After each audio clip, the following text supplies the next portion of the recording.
पाकिस्तान तहरीक-ए-इंसाफ की core committee का इजलास था। ये कोर कमेटी के इजलास में शेख रशीद साहब क्या कर रहे थे? लॉन्ग मार्च हमने करना था, वो जो 6 दिन थे वो 6 से अब दिन काफी आगे चले गए हैं। हमें ये इत्तला मिली है कि आंसू गैस और लाठी चार्ज तो हमारे कारकुनों के ऊपर हुआ ही हुआ है। 250 लोग जो हैं वो हीट स्ट्रोक का शिकार हो गए हैं और उनकी तबीयत खराब हो गई। हम समा का जो है वो आज से बॉयकॉट कर रहे हैं। शेख रशीद साहब ने बोल टेलीविजन के ऊपर एक इंटरव्यू दिया है। मेरे फौज के साथ ताल्लुकात जो है वो मुतासिर हुए हैं इमरान खान की वजह से।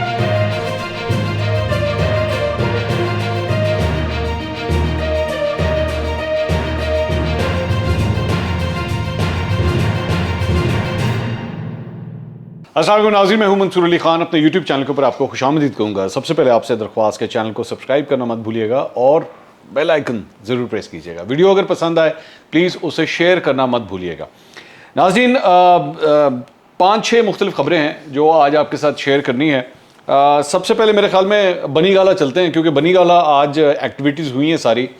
पाकिस्तान तहरीक-ए-इंसाफ की कोर कमेटी का इजलास था और उसमें इमरान खान साहब हेलीकॉप्टर से उड़ के तशरीफ़ लेकर आए, पेशावर से इस्लामाबाद आए। अच्छा लगा मुझे, बहुत अच्छी बात है, अपने घर तशरीफ़ लेकर आए।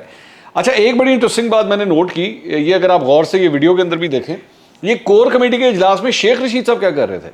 मतलब ये तो पाकिस्तान तहरीक-ए-इंसाफ की कोर कमेटी का इजलास था ना, तो इसमें शेख रशीद साहब क्या कर रहे हैं? तो शेख रशीद साहब के पास ना वो एक ऐसा वो जिस तरह ताश के पत्तों में जोकर का कार्ड होता है ना, वो जोकर का कार्ड आप कहीं पे भी प्ले कर सकते हैं।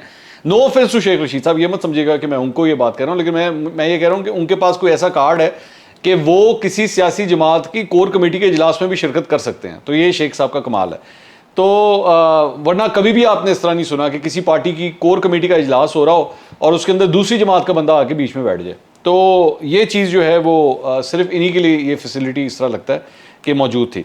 तो बहरहाल, अच्छा जी, कोर कमेटी का जो इजलास हुआ है वो काफ़ी लंबा गया वो इजलास, और उसके अंदर जो चंद फैसले हुए हैं ज़रा उसको एक एक करके डायसेक्ट करते हैं। एक तो फैसला हुआ है जनाब के ये जो ज़िमनी इंतखाबात होने जा रहे हैं पंजाब के, इसके अंदर शिरकत की जाएगी और सारे टिकटों के ऊपर जो है वो इलेक्शन कम्पीट किया जाएगा। अच्छा, मेरा इसके ऊपर बिल्कुल होना चाहिए। मैं इस पर सबसे पहले तो बता दूं कि मेरे ख्याल में अच्छा फैसला है, बिल्कुल होना चाहिए और कम्पीट करना चाहिए आपको। वही आपका सियासी मैदान है, वहाँ पे जाके आपको कम्पीट करना चाहिए। लेकिन इसमें 2-3 चीज़ें हैं जिसकी वजह से ये करना पड़ा है। एक तो ज़हन में रखिएगा कि पाकिस्तान तहरीक-ए-इंसाफ क्यों ये करना चाह रही है। इसकी बहुत बड़ी वजह, जिस तरह मैंने अपने कल के वीलॉग के अंदर भी ये बात कही थी कि भाई असल वजह ये है कि आप उन कुर्सियों को, उन सीटों को खाली नहीं छोड़ना चाह रहे, क्योंकि इसकी वजह से पंजाब की हुकूमत आपके पास वापस आ सकती है, ठीक है, और हमजा शहबाज जो हैं वो अपनी वजारत आला की कुर्सी से महरूम हो सकते हैं, जिसकी वजह से ये बहुत ज़रूरी है। तो इसकी वजह से भी पाकिस्तान तहरीक-ए-इंसाफ जो है वो कम्पीट कर रही है। दूसरी बात ये कि वो जो इलाके का टिकट होल्डर होता है या जो एक्सपेक्ट कर रहा होता है कि मैं MPA बनूंगा, वो उस अपॉर्चुनिटी को लूज़ नहीं करना चाहता। क्योंकि ज़हन में रखिएगा कि जब आप वो कुर्सी अपनी किसी को दे देते हैं, वो सीट किसी के हाथ में चली जाती है, तो फिर आप पॉलिटिकल ग्राउंड लूज़ करते हैं। तो पाकिस्तान तहरीक-ए-इंसाफ को अच्छी तरह इस बात का पता है कि भाईजान ये इलेक्शन हमने छोड़ने नहीं है। ज़हन में रखिएगा 1985 के जब इलेक्शन हुए तो पाकिस्तान पीपल्स पार्टी ने ज़ियाउल हक साहब के दौर के अंदर उसका बाइकआउट कर दिया था और उसका उनको नुकसान हुआ था, बहुत शदीद नुकसान हुआ था। तो इसलिए उसके बाद हमेशा जो बड़े बड़े सियासी पंडित हैं वो हमेशा ये कहते हैं कि भाई इलेक्शन कभी नहीं छोड़ना, हर इलेक्शन फाइट ज़रूर करना है। तो इसलिए ये ज़हन में रखिएगा, ये पाकिस्तान तहरीक-ए-इंसाफ की मजबूरी है कि उनको ये इलेक्शन लड़ना पड़ेगा, एक बात। लेकिन मसला ये है, मैं मतलब उसके ऊपर मैं हैरान होता हूँ कि एक जगह इंपोर्टेड हुकूमत की ये बात करते हैं कि जी इंपोर्टेड हुकूमत हो गई, तो इंपोर्टेड हुकूमत ना सिर्फ इस्लामाबाद की हद तक है। पंजाब में नहीं इंपोर्टेड हुकूमत, KP के अंदर जहाँ पे इनकी अपनी गवर्नमेंट है वहाँ पे नहीं इंपोर्टेड हुकूमत, लेकिन यहाँ पे आके इलेक्शन आपने लड़ना है। तो जहाँ पे आपके पास मेजॉरिटी नहीं है, जहाँ पे कोई चांस नहीं है, वहाँ पे इंपोर्टेड हुकूमत है, वहाँ पे हमने इनसे मुज़ाकरात भी नहीं करने। हम शहबाज शरीफ ने कहा कि जनाब ग्रैंड डायलॉग की हम बात करना चाहते हैं, तो आए ग्रैंड डायलॉग करते हैं, तो उन्होंने कहा जी हमने वो भी नहीं करना, ठीक है। और हम तो इनको वज़ीर आज़म मानते ही नहीं है, सब कुछ है, और हमने असेंबलियों में भी वापस नहीं जाना, हमने अपने इस्तीफ़ों की तस्दीक भी नहीं करनी। तो सिंपल बात है कि जहाँ पे आपको लगता है कि यार आपको पावर मिल सकती है, कोई चांस बन सकता है, वहाँ पे आप इलेक्शन लड़ने के लिए भी तैयार हो जाते हैं। तो ये पॉलिटिक्स है, ये सीधी सीधी पॉलिटिक्स है। यहाँ पे आपको अपनी पोजीशंस जो हैं वो चेंज करनी पड़ती है, वरना आप कह देते जी बाहर में जाए, हमारे इन असेंबली से क्या ताल्लुक, हमने बैठना ही नहीं है। हमजा शहबाज यहाँ पे चीफ मिनिस्टर बना हुआ है, हम क्यों आए, हम नहीं आते। हम इंतजार करेंगे जनरल इलेक्शन का। एक जगह आप खुद ये कहते हैं कि जनाब इलेक्शन कराओ, असेंबलियाँ तहलील करो, फिर दोबारा आप इन्हीं असेंबलियों में वापस भी जाने के लिए तैयार बैठे हैं। तो ये बेसिकली आपके हल्के का प्रेशर होता है, उन लोगों का प्रेशर होता है जो एक्चुअली compete करना चाहते हैं, जो इलेक्शन लड़ना चाहते हैं, और आप उस जगह को वेकेट नहीं करना चाहते। लेकिन ये ज़हन में रखिएगा कि ये रिस्क है। ज़ाहिर बात है, अगर इन 20 में से देखते हैं पाकिस्तान तहरीक-ए-इंसाफ कितनी सीटें जीतती है, नून लीग जीत पाती है या नहीं जीत पाती, वो कितनी सीटें जीतती है, उसके बाद काफ़ी हद तक जो है वो सिचुएशन जो है वो क्लियर हो जाएगी। ये ज़हन में रखिएगा, ये 20 की 20 सीटें जो हैं या तो आज़ाद उम्मीदवारों ने जीती हुई थी या ये पाकिस्तान तहरीक-ए-इंसाफ की सीटें थी। So we will have to see कि अब नेक्स्ट टाइम जो वोटर है वो किसके लिए वोट करता है। तो ज़िमनी इंतखाबात की हद तक असल कहानी ये है। इसके अलावा दूसरा जो मामला है वो है जनाब इस्तीफ़ों का। इस्तीफ़ों के हवाले से ये फैसला किया गया है कि जनाब इनकी तस्दीक करने के लिए हम कौमी असम्बली के अंदर नहीं जाएंगे। कल बुलाया गया है स्पीकर की जानिब से और ये कहा गया है कि आके इन मामलात की जो है वो तस्दीक करें, और उन्होंने ये फैसला किया कि जी हमने जाना ही नहीं है। अच्छा, अब इसको उस पर वो प्ली क्या ले रहे हैं, वो ये कह रहे हैं कि जनाब कासिम सूरी साहब जो हैं वो ऑलरेडी इन इस्तीफ़ों को एक्सेप्ट कर चुके हैं, तो इस बुनियाद के ऊपर हमने तो जाना नहीं, हमने जाके इसकी तस्दीक नहीं करनी। लेकिन ये अच्छी तरह जानते हैं इस बात को कि उस वक्त भी असेंबली के जो असेंबली का सेक्रेटेरिएट है उनके स्टाफ ने ये बात इनको बता दी थी कि जनाब ये प्रोसेस कंप्लीट नहीं हुआ है। सिर्फ डिप्टी स्पीकर के कह देने से कि हाँ जी मैंने इस्तीफे एक्सेप्ट कर लिए, ये प्रोसेस नहीं है। आपके आइन के अंदर, कानून के अंदर एक पूरा निज़ाम मौजूद है कि जब आप इस्तीफ़ा देते हैं तो उसके दो तरीक़ाकार होते हैं। या तो आपको स्पीकर के चेंबर में जाके उसकी तस्दीक करनी पड़ती है, या आप फ्लोर ऑफ द हाउस खड़े होकर इस बात को कह दें तकरीर के दौरान कि जनाब मैंने इस्तीफ़ा दे दिया और आज के बाद मैं रुकने असेंबली नहीं हूँ। तो ऑन रिकॉर्ड आपको आना पड़ता है।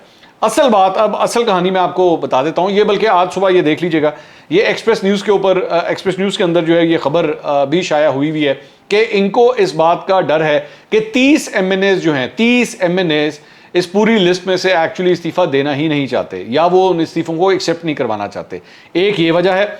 दूसरी वजह भी आपके सामने रख देता हूँ, मैं भी से आपको बता देता हूँ। दूसरी वजह इसकी ये है कि ये ऑप्शन खुला रखना चाहते हैं, और ये खबर जो है पिछले दिनों अखबार के अंदर आई भी थी, डॉन अखबार के अंदर आई थी कि जनाब जो मफाहमत और मुज़ाकरात की जो बात हो रही है एस्टैब्लिशमेंट के साथ, उसके अंदर एक नुक्ता ये है कि जनाब अगर आपने कुछ करना है तो सबसे पहले आप असेंबलीज़ के अंदर वापस जाएं। मेरा ख्याल में पाकिस्तान तहरीक-ए-इंसाफ ने जानबूझ के आज उस दरवाजे को खुला रखा है कि अगर हमें कल को वापस जाना भी पड़ा तो हम चले जाएंगे। और दूसरी बात यह कि 2014 के अंदर भी इन्होंने एग्जैक्टली यही काम किया था। उस वक्त भी इन्होंने वो 30-32 इस्तीफे दिए थे, और उन इस्तीफों के देने के बाद उसकी तस्दीक करने के लिए नहीं जाते थे। बार बार इनको कहा जाता था, उस वक्त सरदार अयाज सादिक जो थे वो स्पीकर थे कौमी असेंबली के, और वो बार बार ये कहते थे कि आए आके इसकी तस्दीक करें, लेकिन ये नहीं जाते थे। और अल्टीमेटली जब सारा कुछ खत्म हुआ तो फिर ये सब के सब वापस असेंबली के अंदर आ गए थे। यहां पे भी मुझे ये लग रहा है कि ये कल के लिए कोई ऑप्शन खुली रखना चाहते हैं कि अगर कहीं पे कोई डील शील हो गई जिसके तहत इनको असेंबलियों में वापस जाना पड़ा तो फिर ये चले भी जाएंगे अगर इनको जरूरत पड़ी, और अगर डील ही कोई ना हुई तो फिर ठीक है, ये इसी चीज को आगे कंटिन्यू कर लेंगे कि जनाब हमने जो है वो वापस नहीं जाना। इसके अलावा एक और जो आज यूटर्न लिया गया है, वो यूटर्न क्या है कि जनाब हमने ये जो लॉन्ग मार्च हमने करना था, वो जो 6 दिन थे, वो 6 से अब दिन काफ़ी आगे चले गए हैं। वो उसके अंदर कम से कम मतलब जो डेट्स सामने आ रही हैं उसमें को 20 दिन का अब इजाफा हो गया। आप वो जो 6 थे ना वो 20 हो गए हैं। वो किस तरह कि उन्होंने कहा है कि जनाब अब क्योंकि बजट आने वाला है, अब जो कुछ भी होगा वो बजट के बाद ही होगा। तो बजट के बाद का मतलब है कि 15 जून के बाद अब कोई लॉन्ग मार्च की बात होगी। लेकिन उसके अंदर भी अभी इंतजार फरमाइए, आप भी और मैं भी। उसकी रीज़न ये है कि उसमें भी शाह महमूद कुरैशी साहब ने आज बड़ी हैरानकुन बात की है। वो आज जब गुफ्तगू कर रहे थे तो अपनी गुफ्तगू के दौरान जब मीडिया से बात कर रहे थे कोर कमेटी के इजलास के बाद, तो उन्होंने फरमाया कि जनाब हमें ये इतला मिली है कि आंसू गैस और लाठीचार्ज तो हमारे कारकुनों के ऊपर हुआ ही हुआ है। हीट स्ट्रोक की वजह से 250 लोग जो हैं वो हीट स्ट्रोक का शिकार हो गए हैं और उनकी तबीयत ख़राब हो गई है। अब हम उस वक्त भी, मैं आपको पिछले काफ़ी हफ्तों से ये बात कह रहा था कि भाई गर्मी बहुत ज़्यादा है, इसकी वजह से आप ये कदम नहीं उठा सकेंगे, आपके लिए मुश्किल हो जाएगी। लेकिन ये बार बार इमरान खान साहब, आपको याद होगा हर जलसे में जाके यही बात कहते थे, गर्मी बहुत ज़्यादा है, घबराओगे तो नहीं। और भाई आप तो कंटेनर में थे ना, कंटेनर के अंदर हर किस्म की फैसिलिटीज़ भी हैं, सब कुछ है, फर्स्ट क्लास है। लेकिन एक आम आदमी जो है, जो बेचारे ने पता नहीं किसी बस में से बैठ के आना है, किस तरह आना है, वो कितने मुश्किल हालात के अंदर आएगा, तो फिर उसका तो बुरा ही हाल होगा। और दूसरी बात यह कि मैंने एक और भी अपने किसी वीलॉग के अंदर ये बात कही थी कि ज़हन में रखिएगा पाकिस्तान तहरीक-ए-इंसाफ का जो वर्कर है वो इस तरह का वर्कर नहीं है कि आप उसको लाठियां मारते रहें और वो हर दफ़ा ही बर्दाश्त करता रहे। एक आधी दफ़ा उसको कुट-चुट पड़ गई है, अगली दफ़ा वो सोच समझ के आएगा। और ये कोई बुरी बात नहीं है, मैं और ये सिर्फ पाकिस्तान तहरीक इंसाफ के साथ नहीं है, नून लीग के वर्कर के साथ भी इसी तरह ही है। अलबत्ता ये है कि जो मजहबी जमातों के जो वर्कर होते हैं वो ज़रा ज़्यादा सख्त जान होते हैं। JUFA हो गया, जमात इस्लामी हो गया, तहरीक लब्बैक हो गया, इन लोगों के वर्कर ज़्यादा सख्त जान होते हैं, वो ये मार शार वगैरह खा भी लेते हैं। लेकिन मुस्लिम लीग नून का जिस तरह वर्कर है वो भी अक्सर औकात ये जलसे जुलूस, लॉन्ग मार्च, लाठी चार्ज, आंसू गैस वो ज़्यादा नहीं बर्दाश्त करता। वो कहता है भाई इलेक्शन का जिस दिन होगा ना, मैं आ जाऊँगा अपनी फैमिली के साथ आके वोट डाल दूंगा। मुझसे आप वैसे ट्वीटें शूटें करवा लें, फेसबुक पे पोस्टें शोस्टें वगैरह लगवा लें, लेकिन ऐ काम ना करवाओ मेरे को।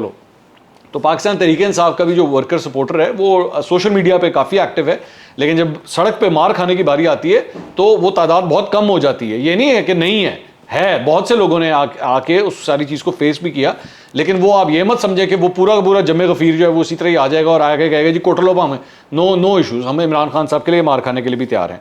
तो ये तो था कोर कमेटी का। उसके बाद ये जब गुफ्तगू बाद में जब इनके रहनुमाओं ने गुफ्तगू की, शाह महमूद कुरैशी साहब, फ़ारूक हबीब साहब, तो उसके अंदर जनाब उन्होंने एक और ऐलान किया, और वो ऐलान था मेरे टेलीविज़न चैनल से मुतल्लिक। वो था कि जनाब हम समा का जो है वो आज से बॉयकॉट कर रहे हैं और समा के टॉक शोज़ के अंदर जो है हमारा कोई नुमाइंदा नहीं जाएगा। अच्छा, आप लोगों के लिए शायद ये बहुत हैरानगी की बात होगी, मेरे लिए नहीं है, क्योंकि मैं अब आपको ये खबर दे देता हूँ कि ये ऐलान एक्चुअली जो हम लोगों को इन्फॉर्म किया गया था पाकिस्तान तहरीक इंसाफ की जानिब से, वो 4 दिन पहले ही कर दिया गया था, बल्कि शायद 5 दिन हो चुके हैं इस बात को कि हम जो है वो टॉक शोज़ में नहीं जाएंगे, हम समा के टॉक शोज़ का बॉयकॉट करना चाह रहे हैं, बल्कि समा का ही बॉयकॉट का, टॉक शोज़ का नहीं, समा का बॉयकॉट करना चाह रहे हैं। और उसकी रीज़न वो ये कहते हैं कि जनाब वो आप जो है वो न्यूट्रल नहीं है और आप जो है वो हमारे खिलाफ रिपोर्टिंग करते हैं। बाय द वे हम कोई पहला चैनल नहीं है जिनके खिलाफ ये इस तरह की इन्होंने हरकत की है, जियो का ऑलरेडी उन्होंने बॉयकॉट किया हुआ है। लेकिन इससे पहले ये मैं आपको बता दूं कि असल वजह क्या है। मिसाल के तौर पे अभी ये जो मलिक रियाज साहब की जो ऑडियो आई थी, 2 आ चुकी हैं, दोनों समा ने सबसे पहले चलाई। सारे चैनलों के कंपैरिजन में सबसे पहले हमने चलाई, ठीक है, बाकियों ने बाद में फॉलो किया। उसके बाद समा वो सवालात कर रहा है जो इमरान खान साहब को पसंद नहीं आ रहे, ठीक है। बाकी और दूसरी बात यह कि इमरान खान साहब को, मैं नाम नहीं लेना चाहता उन चैनल्स का, आदत पड़ चुकी है कि मेरे हक में, मेरी मर्जी के, मेरे तरीके से, मेरी एंगलिंग से, मेरे मिजाज के मुताबिक जो है वो सवालात किए हैं टॉक शोज़ के अंदर, और जिस तरह मैं चाहता हूँ उस तरह। वो आपको याद होगा वो इमरान खान साहब का वो जो क्लिप आ गया था, वो एक फ़लाँ चैनल की लाइटिंग बड़ी ज़बरदस्त थी। तो इमरान खान साहब के चंद पसंदीदा चैनल्स हैं, समा अब आजकल उनको पसंद नहीं है। लेकिन जेन में रखिएगा, ये नून लीग ने भी इस तरह जो है वो एक ज़माने में ARY का बॉयकॉट किया हुआ था, और लेकिन उसके बाद सुलह सफाई हो गई और ये सारे वापस आ गए। जब भी आप किसी चैनल का बॉयकॉट करते हैं, नुकसान हमेशा जेन में रखिएगा आपकी अपनी जमात का होता है और किसी का नहीं होता, क्योंकि उसके बाद वन साइडेड सिर्फ एक पॉइंट ऑफ व्यू जाता है, आप उस पॉइंट ऑफ व्यू को काउंटर करने के लिए वहाँ पर मौजूद ही नहीं होते और आप अपनी स्पेस खुद लूज करते हैं। अगर 15 चैनल्स हैं, 15 चैनल्स में कुल मिला के मेरे अंदाजे के मुताबिक अगर 120-125 टॉक शोज़ होते हैं, उसमें से अगर आप समा के ऊपर नहीं बैठेंगे तो जाहिर बात है उसके अंदर तादाद क्या होगी, 5-6 टॉक शोज़ होंगे जो नहीं आएंगे। लेकिन ये ज़हन में रखिएगा कि आप पाकिस्तान के टॉप 5 चैनलों में से 2 चैनलों का बॉयकॉट कर चुके हैं, ठीक है। टॉप 5 चैनल्स में से 2 चैनलों का अब आपने बॉयकॉट कर दिया है, 3 के ऊपर अब आप वहाँ पर मौजूद होंगे। तो ये स्पेस आपकी लूज हो रही है, आपका पॉइंट ऑफ व्यू वहां पे नहीं जाएगा, कम लोगों तक रसाई आपकी शुरू हो जाएगी। दूसरी बात ये कि मैं अक्सर औकात, मैं पिछले अपने कई वीलॉग्स में बात कर चुका हूं, इमरान खान साहब को आदत है अपने सोशल मीडिया के लौंडे लपाड़ों की। असल बात ये है, उनको वो पसंद है जो गिन मिन करके जो है वो सवाल सूल करें, आगे से कोई कड़क सवाल ना करें, सख्त सवाल ना करें, काउंटर ना करें, इस किस्म के सवालों की उनको आदत है। यहाँ पे ये नहीं होगा। यहाँ पे जनाब वो आपने अक्सर देखा होगा ना, आप कभी फ़ोन करने की कोशिश करें और आपके अकाउंट में अगर बैलेंस ना हो मोबाइल फ़ोन के, तो फिर आगे से खातून एक आवाज़ देती है आपके पास मतलूबा सहूलत मौजूद नहीं है।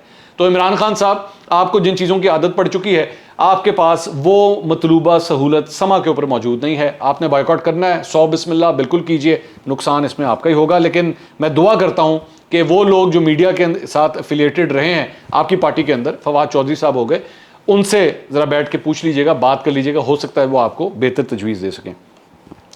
एक और खबर जो है जी वो शेख रशीद साहब के हवाले से। शेख रशीद साहब ने बोल टेलीविज़न के ऊपर एक इंटरव्यू दिया है और उसके अंदर उन्होंने फरमाया कि जी आप हम सब जानते हैं कि शेख रशीद साहब के पिंडी के साथ यानी फ़ौज के साथ ताल्लुकात बड़े अच्छे रहे हैं। उन्होंने आज तक जितनी दफ़ा भी सियासत की है अपने इसी हल्के की बुनियाद के ऊपर ही सियासत की है। आज उन्होंने ये बात फरमाई है कि जी मेरे फ़ौज के साथ ताल्लुकात जो हैं वो मुतासर हुए हैं इमरान खान की वजह से। आज उन्होंने ये बयान दिया है और लेकिन उन्होंने कहा कि मैं फिर भी इमरान खान के साथ खड़ा हूँ, मैं इमरान खान के साथ खड़ा हूँ।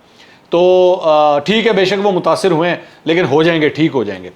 तो ये ज़हन में रखिएगा। मैं ये समझता हूँ, मेरी अपनी ये राय है कि अगर कोई ऐसा मौका आया कि शेख रशीद साहब को फ़ौज और इमरान खान साहब के दरमियान चूज़ करना पड़ा तो वो इमरान खान साहब को डंप कर देंगे, फ़ौज को कभी नहीं छोड़ेंगे।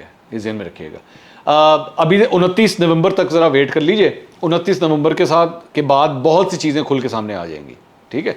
क्योंकि अभी ये लोग सारे जो है ना वो वाटर्स को टेस्ट कर रहे हैं कि जी कहानी जाती किस तरफ है, लेफ्ट जाती है कि राइट जाती है, उसके मुताबिक ये पोजीशंस ले रहे हैं। कुछ लोग पोजीशंस ले ही नहीं रहे, उनको समझ ही नहीं आ रही हमने पोजीशन क्या लेनी है। तो शेख रशीद साहब ने ये सिर्फ हल्का सा एक वो कहा है कि जी मेरे ताल्लुकात तो हमेशा बहुत अच्छे रहे, बस खान साहब की वजह से थोड़ा सा मसला हो गया। एक और ख़बर जनाब, वो इस हुकूमत के लिए काफ़ी परेशान कुन है। जो ग्रोथ रेट है मुल्क का, मईशत का, वो आने वाले साल के लिए 5% जो है वो प्रिडिक्ट किया जा रहा है। और ये गवर्नमेंट के ऑफिशियल फिगर्स के बारे में मैं बात कर रहा हूँ। इससे पहले ये ग्रोथ रेट जो है तकरीबन 6% तक जा चुका था। अब ये कहा जा रहा है कि 5% तक होगा। और महंगाई जो है, जो हुकूमत कह रही है हमारा जो टारगेट है वो 11.5% का होगा। अब 11.5% का मतलब है आप डबल फिगर के अंदर खड़े हुए, और डबल फिगर की महंगाई जो है वो बहुत तकलीफदेह होती है। और अक्सर औकात ये जहन में रखिएगा कि हर दफ़ा जब भी गवर्नमेंट इन्फ्लेशन का कोई टारगेट अगर सेट करती है ना तो अक्सर उसे मिस ही करती है। पाकिस्तान तहरीक इंसाफ के इस दौर के अंदर भी जो टारगेट सेट किया गया था इन्फ्लेशन का, महंगाई का, वो 8% का था। लेकिन महंगाई जाके इस वक्त जो कैलकुलेट की जा रही है वो 13% के ऊपर कैलकुलेट की जा रही है। यानी इतना बड़ा 5% का फ़र्क है। तो इस हुकूमत ने तो एक्चुअली जो ये प्रिडिक्ट कर रहे हैं वो 11.5% कर रहे हैं। और मैं ये समझता हूँ कि ये टारगेट भी मिस होगा और बहुत बड़े मार्जिन से मिस होगा। तो हुकूमत के लिए बहुत बड़ी परेशानियां आने वाली हैं। लोगों के लिए उससे ज़ाहिर बात है सबसे ज़्यादा तकलीफ तो लोगों को होनी है। और मैं बार बार ये बात कह रहा हूँ कि जुलाई में जब 20 सीटों के लिए ये जो ज़िमनी इंतखाब होगा, नून लीग को बहुत बड़ी तकलीफ होने जा रही है उसकी वजह से, और उसका वोट बैंक उसकी वजह से बहुत मुतासिर होगा। मेरी ये बात अभी से लिख के रख लीजिएगा, ठीक है। बहुत बड़ी बात होगी कि मुस्लिम लीग नून इन तमाम चीज़ों के बावजूद अगर ये सीटें निकालने में कामयाब होती है तो ये बहुत बड़ी बात होगी। लेकिन लोगों का इस वक्त जो हाल है, परेशानी है महंगाई की वजह से, लोड शेडिंग की वजह से। लोड शेडिंग में अलबत्ता वो मेरे कायद ने कल चंद अहकाम दिए थे, उसके बाद आज और कल मैंने कम से कम मेरे इलाके में जहाँ मैं रहता हूँ 4 घंटे की लोड शेडिंग हो गई है। अब 2 घंटे दिन में और 2 घंटे रात के वक्त। मेरे इलाके में तो ये हालात हैं। मुझे बाकियों का नहीं पता, आई एम प्रीटी श्योर कि बाकियों में अभी भी ज़्यादा होगी, लेकिन मेरे इलाके में पहले ज़्यादा थी, अब 4 घंटे के ऊपर आ गई है। तो आगे देखें अब क्या होता है। तो ये अब तक की खबरें थी जो आज दिन भर की डेवलपमेंट्स हुई हैं। इंशाल्लाह कल आपसे दोबारा मुलाकात होगी। अल्लाह हाफ़िज़।